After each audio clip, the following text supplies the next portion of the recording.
Hi friends, இந்த வீடியோவில் நம்ம எதை பற்றி பார்க்க போகிறோம்னா டிஎன்பிஎஸ்சி குரூப் 4 எக்ஸாமுக்கான ரிசல்ட் வெளியிட்டிருக்காங்க.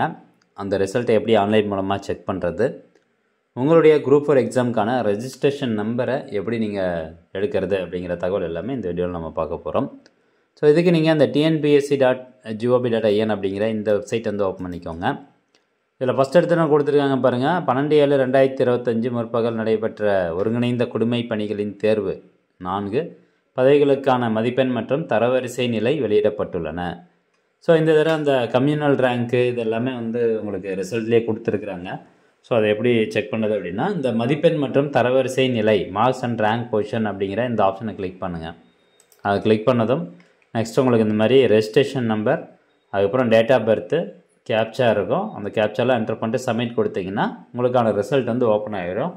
நீங்கள் எவ்வளோ மார்க் எடுத்திருக்கீங்க, தமிழில் எவ்வளோ மார்க் எடுத்திருக்கீங்க, பார்ட் பி சியில் எவ்வளோ மார்க் எடுத்திருக்கீங்க, நீங்கள் எந்த பதவிக்கு வந்து அப்ளை பண்ணீங்க, அந்த பதவிக்கு உங்களுடைய ரேங்க் என்ன, கம்யூனல் ரேங்க் என்ன, இதெல்லாமே வந்துடும். இப்போ இதெல்லாம் பார்க்குறதுக்கு நம்மளுக்கு ரெஜிஸ்டர் நம்பர் தேவைப்படுது. இப்போ இந்த ரெஜிஸ்டர் நம்பர் ஏற்கனவே நீங்கள் நோட் பண்ணி வச்சுருக்கீங்கன்னா ஒன்றும் பிரச்சனை இல்லை.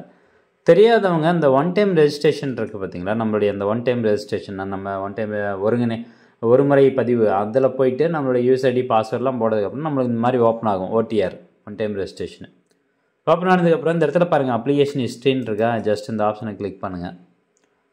அதை கிளிக் பண்ணதும் உங்களுடைய அப்ளிகேஷன் நீங்கள் இது வரைக்கும் எந்தெந்த எக்ஸாமுக்குலாம் டிஎன்பிஎஸ்சியில் அப்ளை பண்ணியிருக்கீங்களோ அதுக்கான ஹிஸ்ட்ரியே வந்து உங்களுக்கு ஓப்பன் ஆயிரும். ஸோ இந்த மாதிரி பார்த்தீங்கன்னா அப்ளிகேஷன் ஹிஸ்ட்ரின்னு ஓப்பன் ஆயிரும்.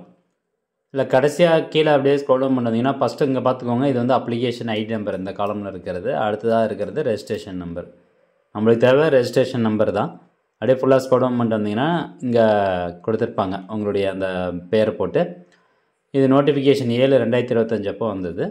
இதுக்கான combine civil service examination group 4னு போட்டிருப்பாங்க. இந்த லாஸ்ட் காலமுக்கு முன்னாடி இருக்குது பார்த்தீங்களா, இதுதான் வந்து ரெஜிஸ்ட்ரேஷன் நம்பர். இந்த நம்பரை தான் நீங்கள் இதில் போயிட்டு இந்த ரெஜிஸ்டர் நம்பர் அப்படிங்கிற இந்த பாக்ஸில் டைப் பண்ணணும். ஹால் டிக்கெட் கையில் வச்சுருந்தீங்கன்னா ஹால் டிக்கெட்டில் நேம் ஆஃப் த கேண்டிடேட் கீழே ரெஜிஸ்டர் நம்பர் அப்படின்னு இருக்கும். அந்த நம்பர் தான்.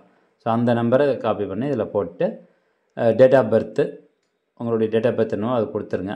கேப்சா கொடுத்துட்டு ஜஸ்ட்டு சப்மிட் அப்படிங்கிற ஆப்ஷனை கிளிக் பண்ணிங்கன்னா உங்களுக்கான ரிசல்ட் வந்து இந்த மாதிரி ஓப்பன் பண்ணிடுவாங்க. ஸோ இதில் கொடுத்துருக்காங்க register number. First marks part ஏவில் தமிழ் எலிஜிபிலிட்டியில் எவ்வளோ மார்க் எடுத்திருக்கீங்க, total marks part A plus part B and C இது ரெண்டும் சேர்த்து எவ்வளோ மார்க்கு, மொத்தமாக 300க்கு எவ்வளோ மார்க் எடுத்திருக்கீங்க அப்படிங்கிறது இங்கே டிஸ்பிளே பண்ணிடுவாங்க.